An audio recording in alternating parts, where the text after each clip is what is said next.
I was sitting at my desk, staring blankly at the contracts in front of me when my phone rang. The name flashing on the screen made my chest tighten. "Hello?" I answered, trying to sound casual. "Mr. Armand." The voice was calm, professional, but I sensed tension beneath it. "This is Mr. Qureshi, your lawyer." Right. I frowned. "Qureshi, what's wrong?" "There's been a development regarding your mother's property." My stomach dropped. "What kind of development?" "There's been a sale. The house on Maple Street, it's been sold." I laughed nervously. "Sold? That's impossible." "I never authorized, I know, sir. That's why I'm calling. The sale was executed by your wife, Mrs. Sarah Armand." My hand trembled, the phone nearly slipping from my grip. "Sarah, that's not possible." "I understand how shocking this is," Qureshi said carefully. "I've verified all documents." She signed the sale papers and transferred the funds to a private account. I felt my heart hammering against my ribs. Why? Why would she do this? "I don't know her motive, sir. All I can confirm is that the sale is legally binding. If you wish, I can explore legal avenues, but the process will be complex." I slammed my fist against the desk, trying to stop my thoughts from spiraling. No, I need to talk to her first. I need to hear it from her." "Understood. But I thought you should know immediately." Okay. "Thank you, Qureshi." My voice cracked as I hung up. I paced the apartment, running my hands through my hair. Memories of my mother flooded Mitha, small kitchen she loved. The garden she nurtured, the evenings we spent laughing in that house. How could Sarah betray that? I found her in the living room, scrolling on her phone, looking perfectly calm. My anger flared. "Sarah, we need to talk now." She looked up, raising an eyebrow. "About what?" Her voice was casual, almost mocking. "The house. Maple Street. The one my mother left us. Tell me you didn't sell it." Her lips curved into a faint smile. She tilted her head, pretending to think. "Yes, I sold it." "Is that a problem?" My voice shook. "A problem?" "Sarah, that house was my mother's. Our family's. How could you just sell it without even telling me? I thought it was better this way. You were busy with work, stressed. I handled it for us." "For us?" I laughed bitterly. "For us? Or for yourself? Tell me the truth, Sarah. Where did the money go?" She didn't flinch. "I invested it. You'll see the returns soon enough." I clenched my fists. "Invested? Sarah, I know you. Don't lie to me. Where did it really go?" Her eyes glimmered with a strange coldness. "You really think I need to explain myself to you?" I swallowed hard, trying to hold back tears of frustration. "I trusted you. I loved you. How could you betray me like this?" She shrugged. "Love doesn't pay bills, Armand. You'll understand when you're older." Staggered back, my mind spinning. "Older? I can't believe this. I can't believe you. I did what I had to do." "If you can't see that, that's your problem," she said. Returning her attention to her phone, I ran my hands over my face. "You've changed. Or maybe I never really knew you. You always think you know people," she murmured, almost softly. "Sometimes you're wrong." I clenched my teeth. "Wrong? This isn't about being wrong, Sarah. This is about betrayal. About stealing what isn't yours. About lying to the person who loved you." She finally looked at me. Her expression was cold, unreadable. "Maybe I lied. Maybe I betrayed you. But life isn't fair, Amon. You'll get over it. Or you won't. Doesn't matter to me." I felt rage and disbelief clash inside me, my chest tight. "Over it? No, I will not get over it. That house, that memory, you took it from me." She smirked slightly. "Maybe it's time you learned that some things can't be held on to forever." I turned away, my hand shaking. "You've ruined everything, Sarah, and I don't know how to face this." "How could you?" Her voice followed me as I walked out of the room. "I told you. Sometimes you're wrong about people." I sank onto the sofa, clutching my head. I couldn't think clearly. Everything I believed in, everything I trusted, it felt like it had been ripped away. The house, my mother's memory, our life together, it was all gone. And as I sat there staring at the floor, one thing became painfully clear. Sarah, the woman I loved, was no longer the person I thought I knew. I had to find a way to survive this, and maybe one day, make her pay for what she had done. CHP.2, I spent the next morning scrolling through my phone, trying to make sense of what Karashi had told me. Every message from the bank, every receipt I could find, it all led to the same horrifying conclusion. I called my best friend, Zion, pacing around my apartment. Zion, I need you now. I don't even know where to start. Slow down, Armand. What happened? His voice was calm, the anchor I desperately needed. It's Sarah. She sold my mother's house. I knew that, but it's worse than I thought. My hands shook. She funneled the money into her boyfriend's startup. There was a pause. Wait, what? I have the transfer record, Zion. Every cent went there. That smug little tech company she's been bragging about? That's where our family's money went. Armand, breathe. Are you sure? Maybe there's some mistake? I laughed bitterly, shaking my head. No mistake. I checked, double-checked, triple-checked. Every detail matches. And the worst part? She thinks I'll never find out. Zion's sigh was heavy. Man, I'm sorry. I knew she was manipulative, but this is next level. I trusted her, I muttered, sitting on the sofa. I thought she loved me. I thought we were a team. You thought, buddy? That's the problem. I ran a hand over my face. I keep replaying every moment. The dinner dates, the late night talks, her promises. Was any of it real? Zion stayed silent for a moment, letting me wallow. Then he said softly, "Some people aren't who we think they are, but you can't stay paralyzed. You need to figure out your next move." I clenched my fists. Next move. I don't know if I should confront her, wait, or hit back immediately. I want to destroy her for what she's done. Out! Take a breath. Destroying her now will only make you lose yourself. I shook my head. Zion, I can't just watch her walk around, smiling, while she steals everything that mattered to me. I get it, man. I really do. But you need evidence, strategy. Don't just lash out blindly. I hung up and stared at the ceiling. Her arrogance was unbelievable. She didn't even try to hide it when I confronted her last night. I could see it in her eyes, the pride, the certainty that I'd never figure it out. I stormed into the kitchen where she was making coffee, trying to look casual. "Sarah, we need to talk." She turned, a slow smile playing on her lips. "Oh, again. We just talked. This isn't a chat. I know where the money went." "Your boyfriend's startup? Don't even try to deny it." Her eyes flickered, but only for a second. "I don't know what you mean." I slammed a printout on the counter. "I mean this. Every transfer. Every penny. Don't lie to me." "I can see the truth, Sarah." She leaned back against the counter, arms crossed. "Well, I handled it. You should be grateful. I thought about your stress, your career, your time. Grateful? Grateful that you stole from me?" I shouted, my throat tight. "Do you even understand what this means to me? My mother's house, our memories? You sold it like it was nothing. Nothing. You're overreacting, Armand. It's business.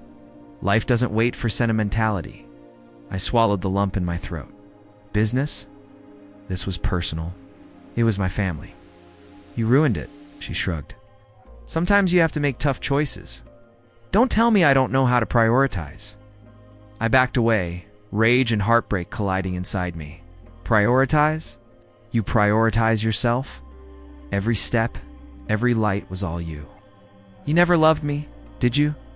Her lips curved into a faint smirk. Love? That's your word, not mine. Maybe I cared in my way. I turned and walked to the balcony, gripping the railing. My chest felt tight. Cared? You call this caring? I whispered to myself. You've destroyed everything. I sat down, head in my hands, thinking about the revenge I wanted. Zion's words echoed in my mind. Strategy, evidence, patience, but my heart screamed for confrontation, for justice, for immediate retribution. And then, the reality hit. Meath wasn't just about money or betrayal. It was about control. About reclaiming my life from someone who never deserved it. I closed my eyes, letting the pain and anger fuel me. One thing was certain. I wasn't done. Not yet. And when the time came, Sarah would realize exactly what she had lost, and why messing with me had been the gravest mistake of her life.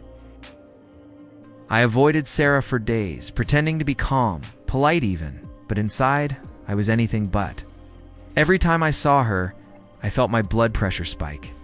I caught myself forcing smiles, nodding politely, applauding how to reclaim everything she'd stolen. I called Zion late one evening. "Zion, I need your brain more than ever. What happened now?" His voice sounded steady, but I could hear the concern underneath. "I've been digging, and there's more. Sarah's lies aren't just about the house. She's been manipulating finances, hiding debts. Get this, she's twisted some of our friends into thinking it's all my fault." There was a pause. "Friends? Seriously?" "Yes. People I trusted who've been talking behind my back. She's been whispering, planting doubts. It's disgusting," Zion sighed. "Man, that's brutal. But it also means she's sloppy. If she's making enemies of mutual friends, her overconfidence is her weakness." I leaned back in my chair, rubbing my temples. Exactly. I'm starting to see cracks in her perfect little act. People are noticing things. She slips up tiny things, but enough for someone paying attention. Good, that's what you'll need. Evidence, patience, timing. Revenge is a slow game, Armand. I know, I muttered. But it's hard to sit quietly while she walks around like nothing happened. Like I'm the crazy one for being hurt. Focus on control, not emotion. The moment you mix the two, you lose advantage. I sighed and hung up, feeling a mix of relief and frustration. Then I grabbed my journal, flipping it open, page after page. I vented anger, sorrow, disbelief. Scribbling notes, recording every betrayal, every lie, every subtle way she'd undermined me, every lie you told me. I muttered under my breath as I wrote, every secret, every manipulation. It ends now. I heard her laugh from the other room, casual, confident. I clenched my pen. I could almost see the smirk, that smug look she thought I'd never notice. I forced myself to breathe, to calm the storm inside. Then I whispered, "She doesn't know I'm watching, but she will. Every mistake, every slip, I'll use it." The next day, I met a mutual friend, Ariba, for coffee. She was hesitant, nervous. "Armand, I don't know if I should say this." "You can," I said gently. "I just need honesty. No filters. No lies." She glanced around before lowering her voice. "Sarah, she told us the house sale was your idea, that you approved it." I stared at her. "And you believed her?" I wanted to, but some things didn't make sense. I just didn't want to get involved. "Thank you for telling me, Ariba. That's all I needed." I offered a small, tired smile. "I'm not here to blame. I'm just learning the truth." Her eyes softened. "Be careful, Armand. She's good at manipulating people. Even the nicest friends." "I know. That's why I'm not acting blindly. Every move counts." Later at home, I flipped through my journal again. I had lists, plans, ideas, small ways to expose her lies, to regain control. I whispered to myself, patience, strategy, precision, no mistakes. Sarah walked in, humming, carrying a glass of wine. "You look tense." "You should relax, Armand. Life's too short to brood over old things." I forced a casual smile. "I'm fine, thanks. Just catching up on work." Her eyes narrowed slightly, suspicious. Are you plotting something?" I shrugged. "Maybe. Can't a husband have a little mystery?" She laughed, dismissive, but I noticed the slight twitch of her lips. A crack. That's all I needed. Later that night, Zion called again. Progress, he asked, slow but steady. She's slipping, Zion. Friends doubting her minor mistakes. I'm cataloging everything. Good, that's how you win. Don't rush. Every piece counts. I hung up and stared out the window, the city lights blurry from my sleepless eyes. I whispered to myself, every betrayal has a price. Every lie will be paid back. I felt my resolve harden. Revenge might not be immediate, but it would be inevitable. And unlike Sarah, I wasn't careless. I wouldn't let emotions cloud my judgment. I'd reclaim my life, expose her manipulations, and make sure everyone saw the truth. I closed my journal and leaned back, listening to the hum of the city. A quiet determination settled over me. She thought she had the upper hand, but I had patience, planning, and proof. The game had begun, and this time, I wasn't going to lose. CHP. For I stared at my reflection in the office mirror, tight jaw, tired eyes, and whispered, this ends with me, not her. Zion called while I was walking to my first networking event in weeks. How's the morale, Armand? I laughed bitterly. Morale? You mean my self-esteem? Let's just say it's under construction. Good, keep it that way, man. Focus on rebuilding, not revenge yet. I know, but it's hard, Zion. Every time I see her smug face, I want to control yourself. Patience is your weapon. Build your empire, then watch karma do its job. I hung up, taking a deep breath. My first step was reclaiming control over my career. I walked into the event, handshake firm, smile calculated.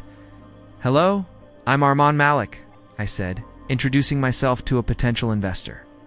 He nodded. Heard about your mother's estate? Rough situation. But you seem composed. I've learned composure is power, I said. Later, over coffee with my mentor, Mr. Remen, I vented. I feel like I've been blindsided, betrayed on every front. He adjusted his glasses, calm and patient. Armand, betrayal is a teacher, not a curse. Learn the lesson, use it to sharpen your instincts. Trust wisely, act strategically. I trusted her blindly, I admitted. Every move, every word, I believed exactly. And now you know the cost of naivety. Use that knowledge. Every setback is an opportunity. I nodded, swallowing the lump in my throat. Opportunity, right? I can't just stew in anger. Anger is fuel, but only if you channel it properly. Otherwise, it burns you alive. That night, I returned to my journal. Page after page, I cataloged her lies. Every subtle manipulation I discovered over the past weeks. I even included the coworkers she'd convinced to act against me. Minor antagonists. All of them pawns in her game. I whispered to myself, each of you will face consequences. Eventually, the next morning, I confronted a coworker, Hamid, who had been spreading rumors about my decisions. Hamid, do you have a minute? He looked nervous, shuffling papers. Sure, Armand. What's up? Funny how things circulate, isn't it? The little lies people tell, thinking no one notices. He swallowed. I don't know what you mean. I mean the story you told about the Maple Street estate. Did Sarah put you up to it? His face went pale. Aye. She said it would protect you from stress. I didn't think I leaned in, voice low, but firm. I didn't ask for protection. I asked for honesty. From you, from everyone. Remember that.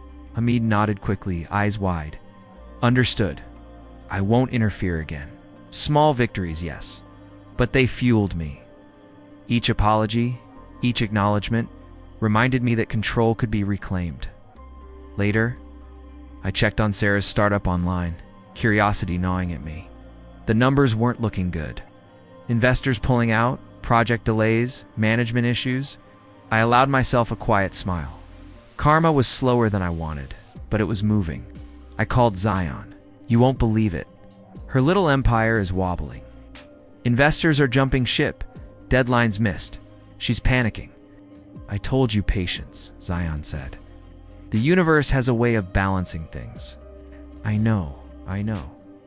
But hearing it, it's satisfying. Not just for revenge, it proves my instincts were right all along. Later, I met Mr. Remen again. Progress, he asked, sipping tea. I'm taking control. Work, relationships, my mental state. I'm reclaiming everything I lost. He nodded approvingly. Good. And remember, Armand, focus on what you can control. The rest will fall into place.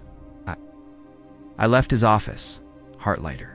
For the first time since the betrayal, I felt empowered. Not because I wanted revenge, but because I was reclaiming my identity. At home, I opened my journal again. Every lie she told, every manipulation, I see it clearly now. And I'm not the same man who trusted blindly. Sarah appeared in the doorway, attempting casual charm. Long day, Armand. You look different. I didn't flinch. I've been rebuilding, learning, paying attention. She tilted her head. Learning what? Learning not to be fooled.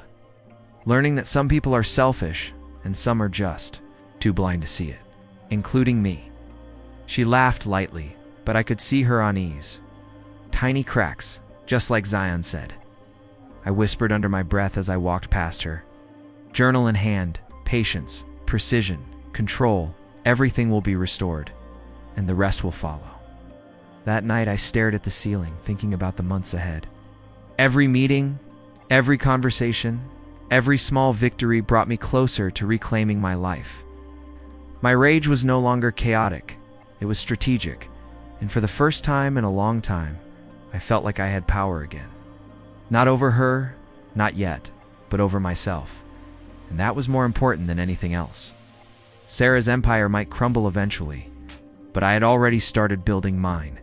And unlike hers, it was built on strategy, patience, and unshakable control. I smiled faintly, closing my journal. This is only the beginning. Everything I lost, I'll take back. Every step carefully. And when the time comes, she'll see that I was never powerless. I watched Sarah from across the room at the charity gala, smiling and charming everyone as if nothing had happened. My stomach twisted, but I forced myself to breathe.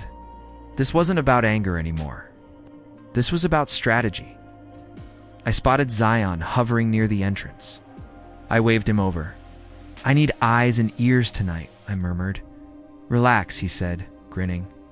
You've got a plan, right? I do, but it's delicate. One wrong move, and it backfires. Later, I approached Ariba, a mutual friend, who had been unwittingly helping Sarah manipulate our circle. Ariba, can I trust you with something? I asked softly, her eyes widened.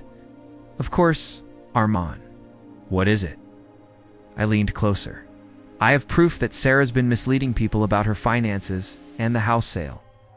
I need you to be careful who you mention it to, but I need the right people to know. She hesitated, then nodded. I can do that, but I don't want trouble. You won't if you play it smart. Just plant the truth subtly. Let it spread naturally. I moved on to a colleague, Hamid, who had helped spread rumors against me before. Hamid, you still believe Sarah's version of things? I asked casually. He blinked, nervous. I cut him off gently. You might want to rethink that. Things aren't always what they seem. Be careful with assumptions. I could see the doubt flicker in his eyes. That was all I needed. Seeds planted. Later, I cornered Sarah in the lobby, feigning a casual tone. Enjoying the party? She smiled smug. Of course. You seem tense, though. Did something happen at work?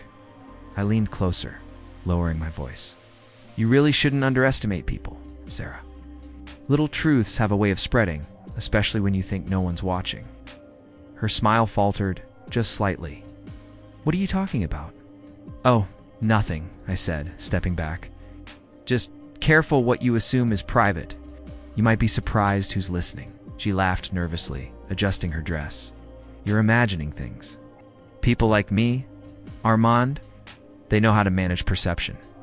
I tilted my head, smiling faintly.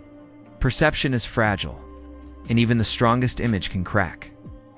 That night, I met a media contact, someone Zion had suggested. "You're going to hear things about Sarah," I warned. "I'm not asking you to act. Just observe and verify. Let the truth surface where it matters." The contact nodded. "I understand. But this is delicate, Armand. One misstep." "I know. That's why I'm careful. Patience, timing, subtlety, not force." The next morning, I received messages from colleagues I hadn't spoken to in weeks. "Armand, are these rumors true?" one asked. Another wrote, "I didn't believe it at first, but now I'm questioning things." Part of me felt guilty, manipulating perceptions, planting doubts. It wasn't clean, but it was necessary. My moral compass twisted, but another part of me relished seeing cracks in her polished image. I confronted Sarah again in a private moment. I toned casual, almost teasing. "You seem a little off today." She laughed lightly, but it didn't reach her eyes. "Off? Me? I think you're imagining things." "I don't think so. People talk, Sarah. Even the people you think are loyal. And sometimes, the truth slips when you least expect it." Her hand twitched slightly, her smile tighter. "I don't know what you're implying."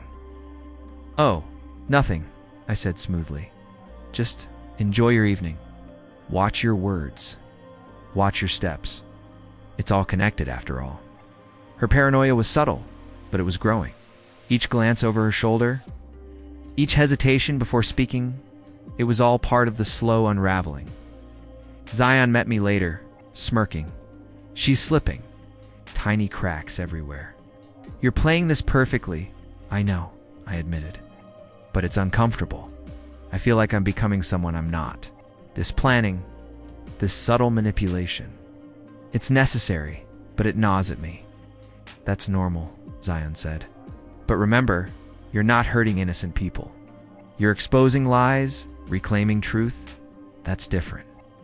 I nodded, but the guilt lingered. Still, seeing her carefully constructed facade waver was exhilarating. Every hesitant smile, every doubtful glance from her friends, every whispered conversation I overheard was proof that patience and strategy were working. Later, alone in my apartment, I reflected on the stakes. This was bigger than I thought. Sarah wasn't just a personal betrayal. She had social and professional influence. And if I slipped, it could backfire spectacularly.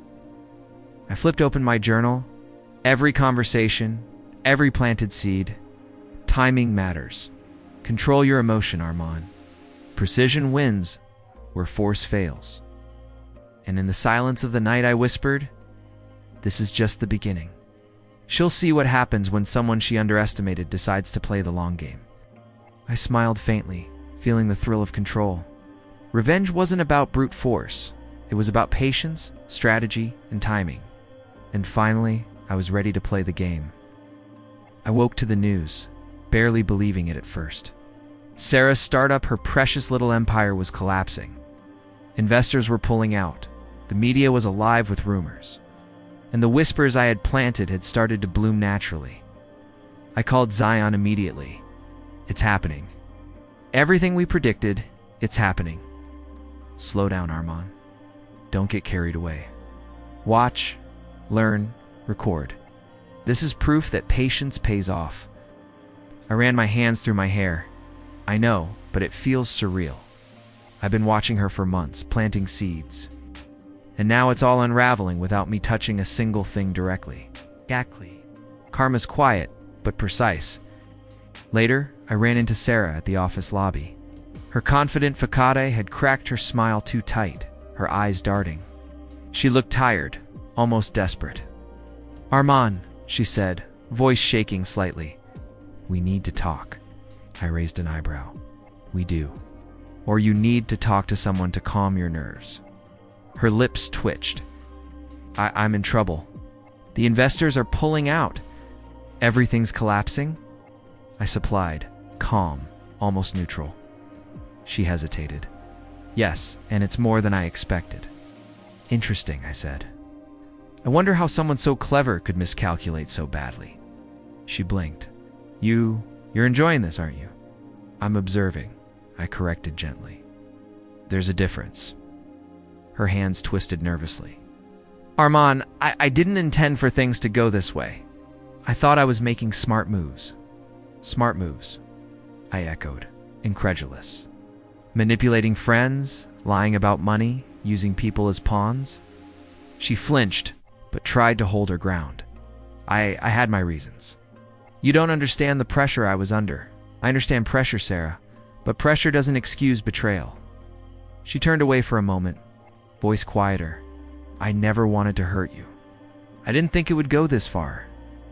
I told you once, I said softly, that trust has consequences. You learned that the hard way. Her boyfriend appeared behind her, looking uncomfortable. I realized he'd been the silent supporter of her scheme sand now. Even he seemed unsettled. I can't be part of this anymore, he said, voice firm. I'm leaving. Sarah's eyes widened. What? No, you don't. I'm done, he interrupted. Your ambition, your lies, I can't watch this crumble around you and pretend it's fine. She turned to me, panic rising. Armand, this isn't fair? You're smiling. You're taking pleasure in this. I shook my head slowly. I'm not smiling, Sarah. I'm observing. Watching reality catch up to choices made poorly. That's all. Her hands trembled. You think this is justice? I looked at her quietly. Not justice. Consequences. Justice isn't mine to give. But consequences are universal.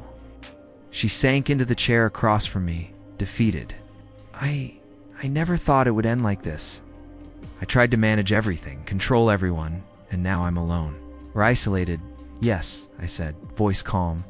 But that's the result of actions. You built walls around yourself, Sarah, and they've collapsed. Her eyes filled with a mixture of regret and anger. You always think you're better than me? I never thought I was better, I said quietly. I just made different choices. Choices that didn't hurt people I claimed to love. She laughed bitterly. Love, what do you know about that? Everything I did was for survival. Survival? I repeated. Hurting everyone around you isn't survival. It's selfishness. Her voice cracked. Maybe I was selfish.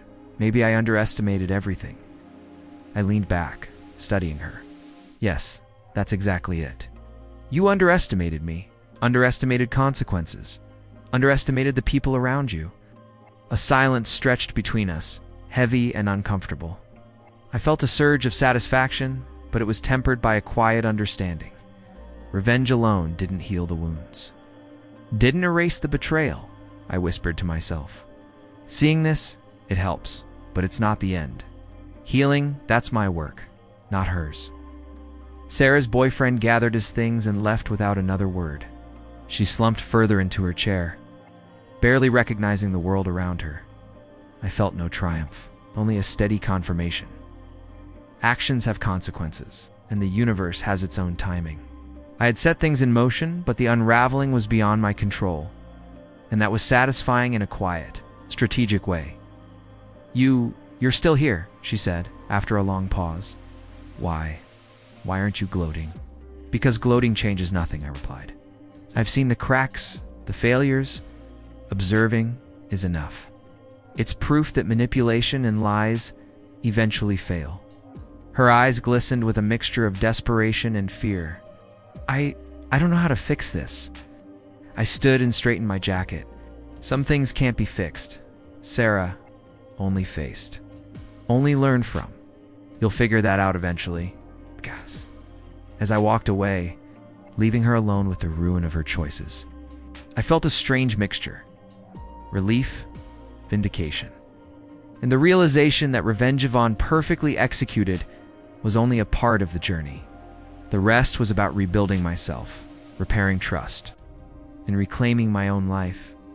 And in that moment, I understood that satisfaction was fleeting, but strength was enduring. I waited outside her office, my heart steady, my hands calm. Today wasn't about anger. Today was about reckoning. When she walked in, perfectly composed as always, I held her gaze. Armand, she said, voice smooth, almost teasing. To what do I owe this surprise? I smiled faintly, controlled. We need to talk. Face to face, no distractions, no games. She tilted her head, suspicious. Games? I don't play games with you. You're overreacting. Overreacting? I echoed, stepping closer. Do you really think selling my mother's house, lying about every financial detail, manipulating friends, and using people as pawns was overreacting? Or is that your version of clever? Her smile faltered slightly. Armand, I had my reasons. You don't understand pressure? Responsibility pressure? I interrupted, voice rising just enough to cut through her excuses. Pressure doesn't excuse betrayal. You took what wasn't yours. You lied. You manipulated. And you thought no one would notice? She shifted uncomfortably. I didn't think it would go this far. I didn't intend to hurt you, but you did. My voice was sharp, deliberate. You hurt me. You destroyed trust, reputation, and manipulated the people around us. Every choice you made had consequences, and now you're facing them.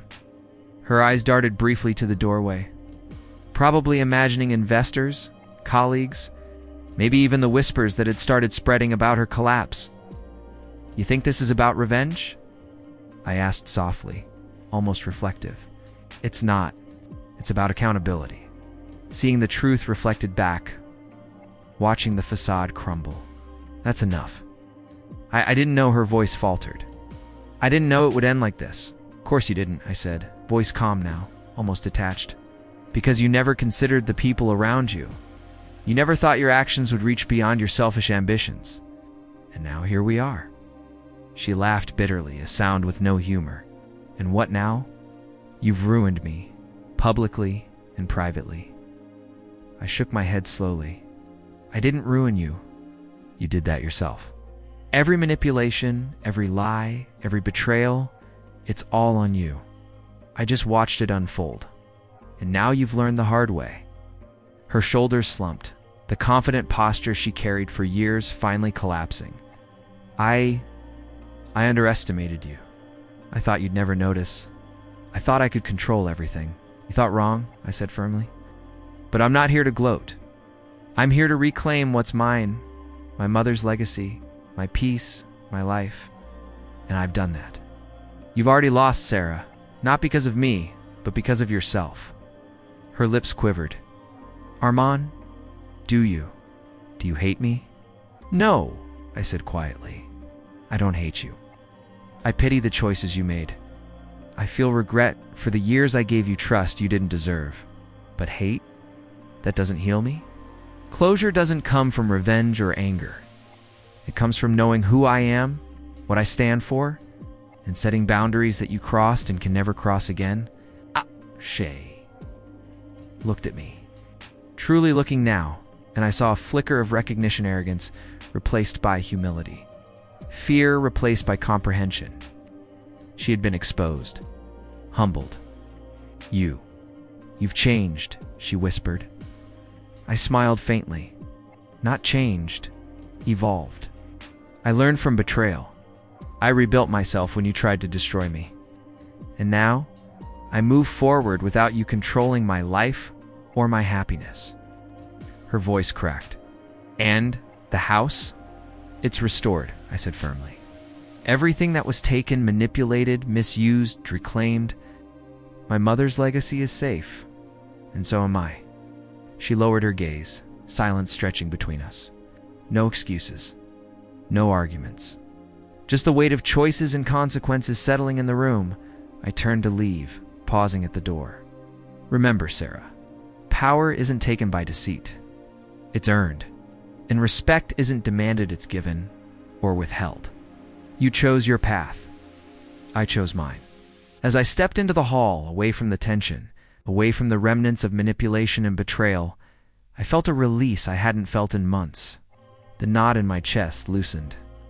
The grief over my mother's house, over the years of trust wasted, had shifted into something stronger, empowerment.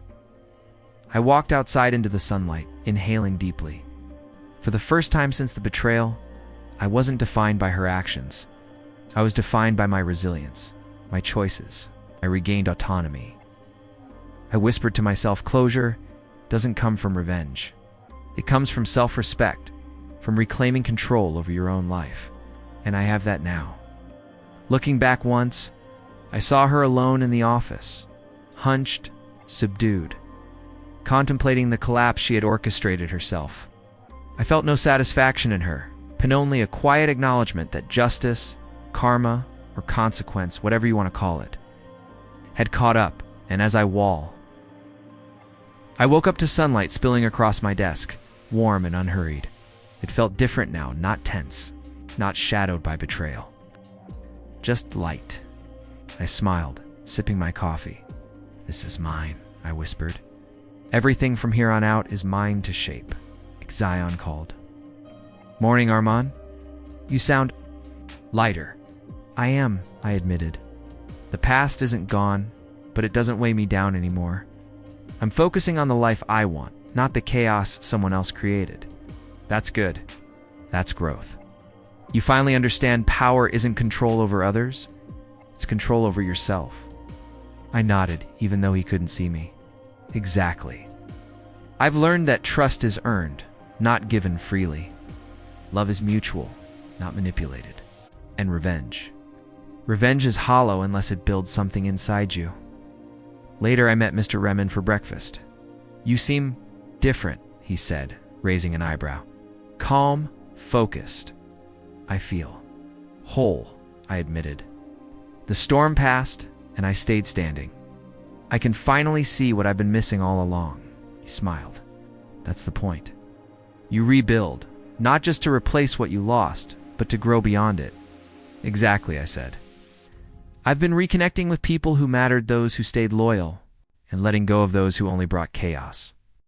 Good, he nodded. You can't carry shadows forever. I left the cafe and ran into Ariba, one of my friends who had hesitated before helping me expose Sarah's manipulations. Armand, she said, smiling genuinely. I've been meaning to say, thank you for trusting me. I understand more now, and I'm glad you included me. You earned my trust, I said simply. Not because you were perfect, but because you chose honesty when it mattered. She laughed softly. I guess I needed to see the consequences too. Some friends. They don't come back from betrayal, but you rebuilt the bridge. I shrugged, feeling warmth. Not all bridges can be rebuilt, but the ones worth it? I'll cross them again, carefully. Later that week, I met Hamid, the coworker who had been unknowingly manipulated by Sarah. Armand. I wanted to apologize again, he said. I should have questioned things sooner. I should have.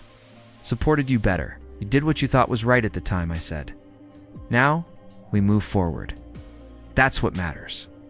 Trust isn't erased, it's just recalibrated. He nodded, relieved. I'll be more careful. More loyal, I promise. Small reconciliations like these reminded me that life wasn't just about punishment or revenge. It was about rebuilding networks, relationships, trust where it truly mattered. I returned home that evening and opened my journal. Page after page, I wrote reflections, not of anger, not of pain, but of lessons learned and goals ahead. Every betrayal taught me something, I murmured to myself. Patience, strategy, self-respect, the difference between power over people and power over myself. I glanced at the empty office space that once belonged to Sarah's startup. The media had covered its collapse, investors moved on, and her boyfriend was gone.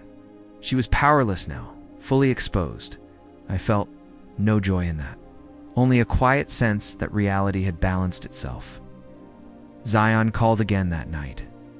Feeling accomplished? I am, I said. But more than that, I feel free. Revenge was only part of the journey. Growth. Growth is the destination. Good, keep it that way. And what about the house? Your mother's legacy? Safe, I said. Restored and respected. Finally, everything that matters to me is mine again. Not just physically, but emotionally. Even minor characters had their arcs closing. Some, like Ariba and Hamid, reconciled. Others disappeared. People who thrived in deception found no place in the new order of my life. That was fine. I didn't need every fragment of the past to move forward. I invested in my passions, writing, mentoring, and a project I'd postponed for years. Each hour spent building my career and personal life felt like a step toward reclaiming everything I had lost. And yet, there was peace in knowing the chaos behind me no longer dictated my steps. One evening, I met Mr. Remen again for a late dinner. "You look at ease," he said, studying me. "I am," I admitted. "I finally understand the difference between closure and control. Closure comes not from breaking others, but from mending yourself. From reclaiming autonomy?" He smiled knowingly. "Exactly. You've grown, Armand, not just in strength, but in wisdom." I raised my glass.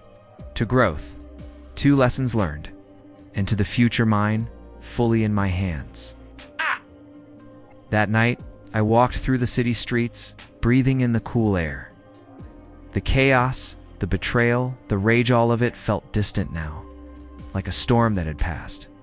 My heart was lighter, my mind clearer, and my spirit unbroken. I whispered to myself, I survived betrayal. I reclaimed what was mine, and I built something stronger from the ashes me. Looking ahead, I saw possibility, not threat. Friends loyal, mentors guiding, and a future I controlled. Every step forward was a choice, deliberate and strong. And I had learned the ultimate truth. Life doesn't give satisfaction through revenge, it gives it through self-respect, growth, and authenticity. I paused at a park bench. Sunlight fading behind the skyline. I smiled genuinely this time. I am whole. I am free. And I will never let anyone take that from me again. And as night fell softly, I realized the final truth of this journey. Rebirth isn't about erasing the past, it's about standing taller because of it. I walked into my mother's restored house, the familiar scent of old wood and lavender greeting me like a quiet hug. Years had passed since the chaos, but every corner felt alive with memories. Her room, untouched, except for the careful restoration of her belongings, drew me in. I whispered to myself, "This is home. This is peace." Zion called later, chuckling lightly. "You're in a reflective mood again, aren't you?" "I am," I admitted. There's serenity in knowing I rebuilt what matters. The house, my career, my life, all intact. And stronger than ever? Good, he said. "But you've changed, Armand. You don't carry the anger anymore." "No," I said softly. Anger was heavy. Now, there's understanding. Revenge doesn't heal. Growth does. As I arranged a few of my mother's old books on the shelf, I heard a familiar voice behind me. "Armand?" I turned slowly. There she was, Sarah. Older, her charm faded, her posture slumped. The energy that once commanded attention now whispered of regret. "Sarah," I said evenly, "it's been some years." She looked at me, eyes wide, hesitant. I didn't expect to see you here." I held up a hand gently. "Save it. There's nothing to apologize for anymore. The past is the past. We can acknowledge it without revisiting the pain." She swallowed, struggling to find words. I've thought about everything. Every mistake. Every choice." I shook my head softly. "You've learned, I hope. But I don't need your guilt. I've learned enough from observing consequences." Her voice trembled. "Do you hate me?" I smiled faintly, serene. "I don't. Hatred keeps you chained to the past. Peace sets you free. And I am free, Sarah." Her lips quivered. I wanted to warn you about myself, that I could never change." "You didn't need to warn me," I said calmly. "Your actions already spoke. And now, seeing you, powerless, I feel only clarity. Justice isn't loud. It's silent. And it's in the life you've built for yourself after betrayal." She lowered her gaze, the first tears I'd seen in years escaping. I never imagined." "You imagined plenty," I said softly. "And it didn't turn out how you hoped. That's the lesson life teaches when choices are selfish. Zion appeared in the doorway, nodding silently at me. He didn't need words. He'd witnessed my journey, the rebuilding, the slow reclaiming of myself. Sarah's boyfriend, or rather, the man who abandoned her long ago, was now a distant memory. Her social influence gone, her empire collapsed, she had nothing but reflection. And that, I realized, was enough. Karma, patience, and consequence had done their work. I didn't need to intervene further. Later, I sat with Ariba, sipping tea in the garden. "You look complete," she said quietly. "I feel complete," I admitted. Not because revenge worked, not because Sarah fell, but because I rebuilt everything she tried to destroy. My life, my peace, my identity. She smiled. "And the house?" "Restored," I said. "Every detail, every memory, preserved. I even kept her room as it was. Touching her books, her desk, it feels like she's still here. Not in pain, but in spirit." Hamid joined us later. "Arman, seeing how you handled everything, it's inspiring." I thought loyalty was risky, but you showed it's powerful." I nodded, grateful. Loyalty matters when paired with wisdom. Betrayal hurts, but self-transformation, that's the ultimate revenge. Not ruining someone else, but reclaiming yourself. Sarah remained in the distance, watching quietly as life moved on without her interference. She didn't approach, didn't speak further. Her silence was confession enough. Her presence now served as a symbol. The consequences of selfishness, the fragility of control, and the quiet power of someone who rebuilds instead of retaliates. I wandered upstairs to my mother's old room, touching the familiar quilt on her bed. My fingers lingered on the embroidery she had stitched years ago. "You did all this for us," I murmured. "I won't forget. I will honor it." The wind rustled the curtains gently, carrying with it a sense of continuity and closure. I inhaled deeply. I had faced betrayal, heartbreak, and loss. I had walked through grief, anger, and temptation, and now I was serene. Selene appeared beside me quietly. "It's done, Arman. You're done, fully." "Yes," I whispered. "And I've learned that true victory isn't seeing someone fall. It's standing taller than ever despite what tried to bring you down." I glanced at the garden below, the restored flowers blooming, sunlight glinting off the windows. Each detail of the house, each memory preserved, reinforced a deeper truth.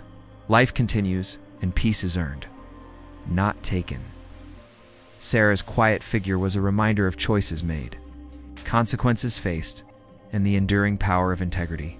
She was powerless, humbled, reflective, a stark contrast to the life I had rebuilt. I smiled faintly to myself, feeling the warmth of acceptance and clarity. "I survived," I whispered. "I thrived. I reclaimed everything that matters, and I did it with my own strength." The day faded into evening, soft and golden. I stood on the porch, feeling the breeze, hearing the quiet chirp of birds. The house was alive, my career thriving, my friendships loyal and intact. And within me, a calm certainty that betrayal had taught me not to seek revenge, but to become someone unshakable. I closed my eyes and whispered, "This is silent justice. Not hatred, not gloating, peace. That is victory." And with that, I stepped inside, fully whole, fully empowered, ready for every day ahead, leaving the shadows of betrayal behind.